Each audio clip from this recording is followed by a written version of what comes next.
Son las 5 de la tarde con 34 minutos. Tenemos ya en los estudios de MQ Radio a Larry Yumibanda. Él es analista económico. Con él varias veces hemos tenido una mirada crítica, no necesariamente complaciente o explicativa, sino crítica de las distintas coyunturas económicas que enfrenta nuestro país. Y hoy por hoy no solo hablamos de Ecuador, hablamos del mundo. Previo a empezar el diálogo en micrófonos, conversábamos algo. Y yo le anticipaba a Larry, ¿qué podemos esperar de lo que está pasando a nivel mundial? El presidente Trump ha decidido intentar tizar una cancha, pero le han salido algunos interlocutores, como la Unión Europea y China, que dicen un ratito, ya no solo hablamos de unilateralismo, sentémonos y conversemos. Larry, ¿cuál es el escenario en el que amanecemos? Y nosotros podemos leer una noticia que dicen las bolsas internacionales y Wall Street registran una caída. Y uno dice, bueno, eso a mí me toca la vida. No soy inversionista en Wall Street, entonces no tengo nada que ver. Pero cada vez la economía nos va demostrando que lo que pasa en esos niveles luego se desarrolla más abajo y nos empieza a tocar no solo la puerta, sino el bolsillo. Gracias, Diego, por la invitación. Buenas tardes también a la audiencia. La cuestión es que hay varios efectos, ¿no? Primero el efecto ping-pong y después el efecto directo.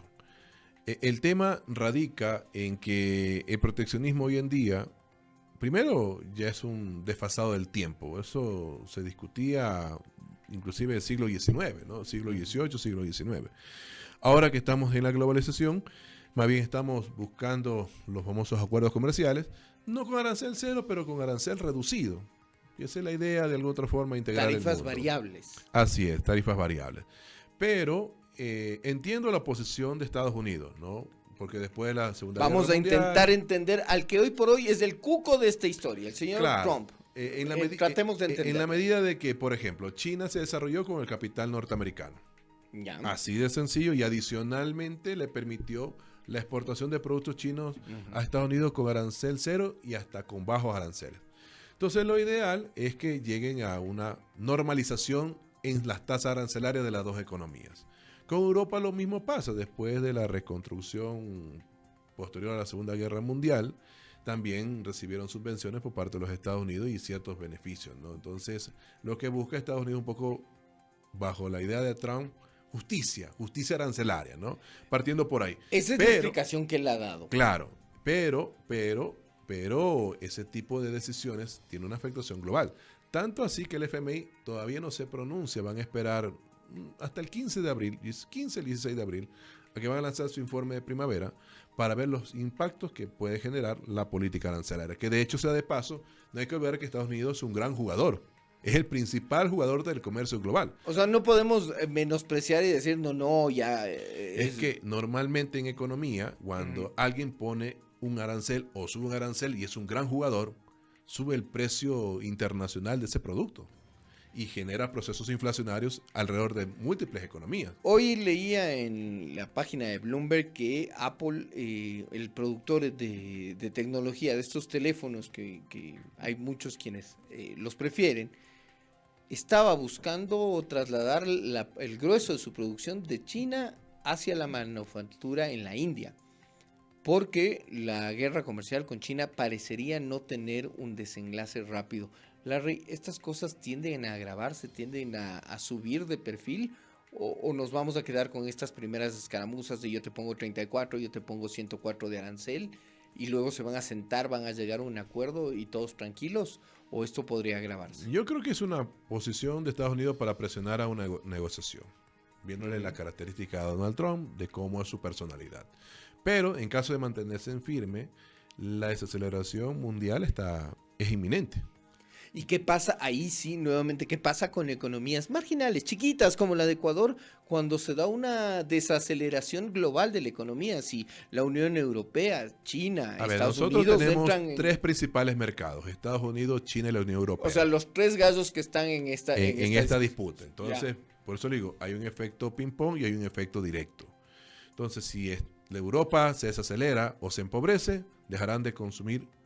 No en la medida normal. Exacto, banano, cacao, flores, etcétera, camarón. Lo mismo pasaría con los Estados Unidos y lo mismo pasaría con China.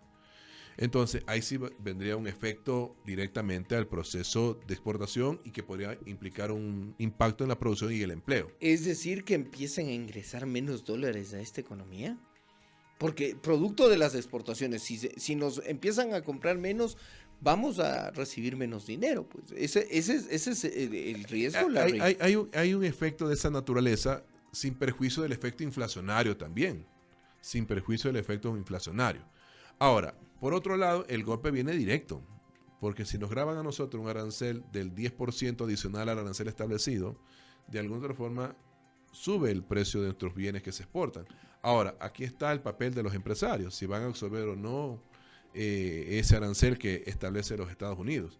Y ahí es donde ellos van a hacer ajustes para mantener la productividad y la competitividad. ¿Y dónde será el ajuste? ¿En la mano de obra?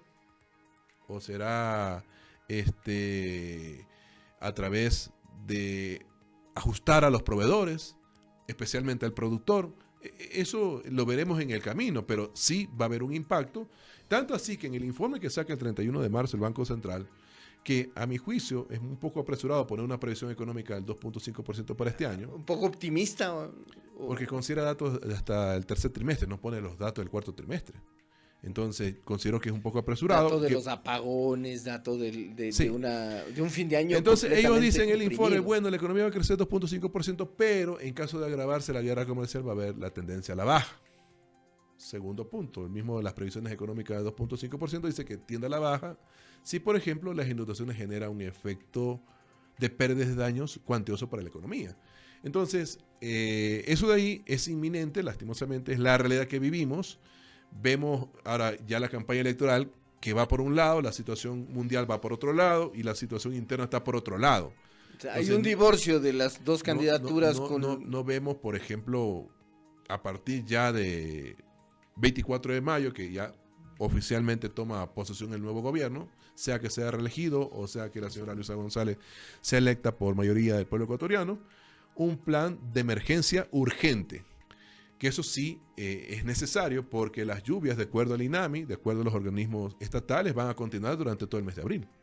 Y ya estamos viendo los daños, inclusive en la misma ciudad de Quito. Estaba revisando información de esta organización regional que monitorea el fenómeno del Niño y decía lo que no se cumplió entre 2023 y 2024 está pasando en 2025. Estamos con pérdidas en materia agrícola, estamos con pérdidas de infraestructura. Todo eso va a sumar a la hora de tomar decisiones en este plan emergente que mencionas, Larry. O sea, va a seguir lloviendo, se nos va a seguir inundando, se nos está dañando infraestructura. Va a tener que incluir una respuesta sobre eso también, sobre esas cosas, no solo de balance internacional. Sí, habrá que ver una respuesta rápida del gobierno. El tema es tener en la caja fiscal 3.000 millones de dólares para meterle a la economía de manera inmediata. Pero le están metiendo vía bonos hoy por hoy, o eso no funciona. Bueno, el tema de los bonos es una campaña un poco, si vemos desde el punto de vista cuantitativo, no deja más allá de unos 100 millones de dólares, que es manejable, no es mucho el valor. Lo que sí se va a necesitar son miles de millones para la reconstrucción de la infraestructura que se está dañando, de, por ejemplo, reactivar proyectos que están pausados ya algunos años atrás. Ahorita lo que se necesita es la inversión pública, porque la inversión privada se ha ralentizado tanto que la inversión extranjera para el año 2024 es apenas 230 y pico millones de dólares, la más baja de los últimos 14 años. Con ese análisis, Larry, entiendo entonces que los bonos no se van no son permanentes, son solo por este ratito. Claro, por estas 2 semanas de campaña. Efectivamente son bonos temporales, la gente tiene que entender que son bonos temporales. Hay bonos de largo plazo como el bono de desarrollo humano, ¿no? Claro, pero eso tiene un público, digamos así, cautivo y tiene erogaciones permanentes que están presupuestadas. Esto no estaba presupuestado, Larry. Pero se puede reorganizar el presupuesto, por eso existe la figura del presupuesto codificado. O sea, como es un alargue, mientras no se cambie el monto total del presupuesto, se puede ajustar las cuentas. Entonces, me imagino que han de haber sacado por ahí 200 millones de dólares de varios ministerios y lo inyectaron para el financiamiento de estos bonos. ¿Tenemos una proyección de cuánta plata va a necesitar el Estado ecuatoriano para cumplir, por ejemplo, con estos bonos, con los bonos que le ofreció a militares y policías, con los gobiernos autónomos descentralizados a los cuales les debe, con los proveedores del Estado a los que también les debe. No, pues si vemos, estamos hablando de una cifra de aproximadamente casi 6.000 millones de dólares. Si solamente a los gobiernos autónomos descentralizados se les debe más o menos como 3.500 millones de dólares. Sin perjuicio. Más 1.500 a proveedores del Estado. Exacto, aparte. Entonces, estamos hablando que en retraso estamos hablando más o menos 4.500, 5.000 millones. Aunque sea 100 millones, está siendo un poco irresponsable entonces en repartir esa plata. La cuestión es que, de acuerdo a los datos que ha generado el mismo Banco Central, han cumplido en parte lo de años anteriores. Pero lo que se viene este año va a ser un poco más complejo, porque ya no se va a contar con algunos ingresos. Primero, remisiones tributarias. Segundo, el tema de la autorretención. Ya no va a entrar en la cantidad que entró el año pasado. Ni tampoco las contribuciones de los bancos, las contribuciones de las grandes empresas, etcétera, que también va a entrar de manera marginal. Entonces se necesita fuente de financiamiento que hasta la fecha ninguno de los dos binomios lo ha dicho de manera clara. Por eso es que a mí me preocupa el nivel de crecimiento para este año. A lo mejor termina siendo como estaba previsto inicialmente, 0.8%. Claro, entre 0.8 y 1% era la estimación inicial y conservadora del Banco Central. Pero, ¿qué es lo que le pasa a la economía ecuatoriana, Larry? Porque de la región, hablemos de Sudamérica, no hablemos de todo el continente, hablemos solo de Sudamérica, Colombia, Perú, Chile, Argentina, Uruguay, Paraguay, Brasil, hasta Venezuela han recuperado niveles de crecimiento previo a la pandemia. Solo Ecuador se mantiene por debajo de los niveles de crecimiento que tenía antes de la pandemia del COVID-19.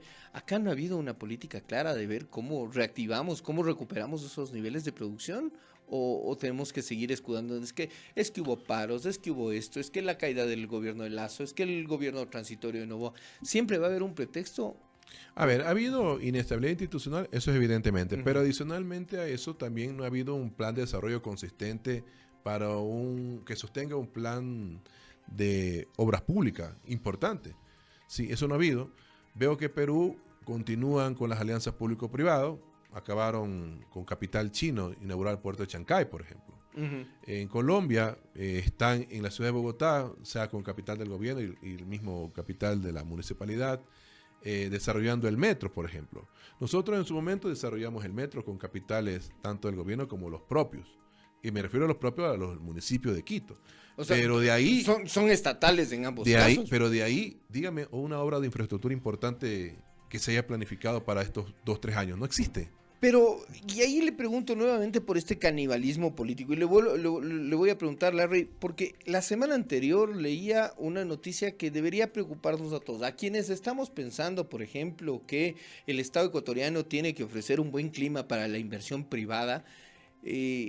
Decidieron quitarle, por ejemplo, una concesión a la prefectura de Manabí, decidieron levantarle la concesión de la vía Portoviejo-Montecristi. Esa vía estaba concesionada, esa vía tenía peaje, y hoy por hoy esa persona que ha invertido, que decidió creer en ese proceso, hoy ya no tiene cómo cobrar el peaje por disputas políticas entre dos tendencias. Entonces uno se pregunta, ¿a qué mismo jugamos? Cuando le ofrecemos estabilidad al país. Pero el modelo de concesión es un modelo... Uno de los tantos. O sea, que ha funcionado en la provincia de Imbabura, ha funcionado en la provincia de Cotopaxi, está funcionando en la provincia del Guaya. Me parece raro que no funcione en la provincia de Manabí, pero...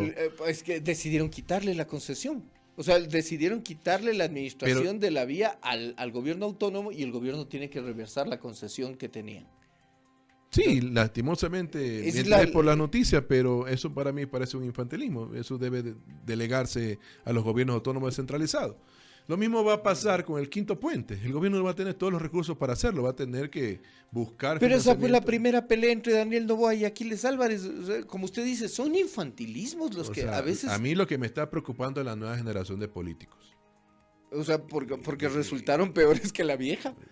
La cuestión es que esta nueva parece que tiene cierto desconocimiento de los tiempos y de lo que se necesita para una inversión de esa envergadura. Mire el municipio de Guayaquil, se le pongo un ejemplo. Desarrolló su obra pública, aeropuerto, terminales, las grandes vías, y la caja fiscal siempre ha sido en saldos positivos. Tanto así que el alcalde actual sigue haciendo obras sin ningún tipo de inconvenientes. Entonces, eso es un manejo, a nuestro juicio, eficiente en materia presupuestaria. Entonces, no se puede decir eso de otros municipios, ¿no? Pero lo que sí le puedo indicar es que el gobierno tiene que tener como aliado a un municipio potente como el municipio de Guayaquil. Y la prefectura de Guaya en lo que pueda, porque tampoco tiene mucho presupuesto, apenas 180 millones de dólares por año, contribuye en lo que pueda. Pero juntos se pueden desarrollar obras importantes. Pero aquí parece que existe un divorcio, lastimosamente, por cuestiones hasta inclusive de índole personal, se lleva o se tira abajo o se postergan obras que realmente pueden darle una fluidez importante de recursos para el país. La ciudad de Quito está esperando un aval para poder iniciar los estudios y luego la contratación del nuevo tramo de la línea 1 del metro. Y me parece bien. Pero ese aval no llega del gobierno. Entonces ahí se está replicando lo que usted dice. Mientras sigan tratándose con infantilismos los temas de política pública, vamos a seguir chocando en lugar de avanzar. Oiga, ni en la época, me acuerdo de Correa con Evo, que había pugnas, la ciudad de Guayaquil salía ganando. Porque obra del gobierno, obra del municipio. Sí. Ahora, lastimosamente... Yo le he trasladado la realidad a Quito, ¿no? Son obras cada vez más escasas, y en el caso de Quito, por ejemplo, me pareció positivo el tema del metro, y me parece positivo que se expanda a través del ramal hacia el norte. Creo que va a haber una gran cantidad de gente que se lo va a conectar con el centro de la ciudad. Pero eso ya es una cuestión, insisto, el aval es solo un aval, no es que el gobierno va a dar los recursos. Es que eso es lo que uno se pregunta, porque si fuera plata uno diría, claro, el presupuesto hay que ser cauto. Ahora los avales se hacen grandes show, se alquilan tarimas cuando claro, es una cuestión de trámite administrativo, ¿no? Y ahí es cuando generan estas preocupaciones. Larry, finalmente terminemos el diálogo electoral y esto que nos has llevado. ¿Le abona este clima de inestabilidad a un país que debería estar preparándose para un momento tenso en la economía mundial? Mire, hay una encuesta que se hizo dentro de un estudio que se llama el índice del consumidor, ¿sí? En donde solo el 6% dice que la situación económica va a mejorar. Solo el 6%, significa que el 94% en los próximos 3 meses... Somos pesimistas. Dice que va a estar igual o peor. Entonces, esa es la realidad. Lastimosamente, a mí me preocupa no solamente lo que pasa en el 2025, sino de cara a los próximos 3 años. En donde si no hay una especie de manejo ordenado del presupuesto, donde no se hagan reformas estructurales de peso, reformas, por ejemplo, a la ley de servicio público para que se pueda contratar medio tiempo, reformas a la seguridad social para que la seguridad social sea independiente totalmente, técnica, autónoma y también diversifique sus inversiones. No solamente en préstamos hipotecarios y creditorios, sino que también se mete a invertir en temas de minería, energía, etc. Y si no se hacen, por ejemplo, reformas en lo que tiene que ver con la parte de los subsidios, ahí vamos a tener un grave problema. Son temas medulares que tienen que abordarse con la verdad, pero también, en caso de que se liberen recursos, que eso también vaya a la ciudadanía, porque lastimosamente cuando se suben los precios de los combustibles, solamente sirven para financiar compras públicas y no se ve eso en obra. Entonces, eso es lo que a la gente un poco le molesta y que los termina castigando con el voto. Son las 17:52. Larry, quiero agradecerle por este diálogo, siempre frontal, siempre claro, y aunque podamos tener divergencias, siempre uno termina aprendiendo de estas charlas.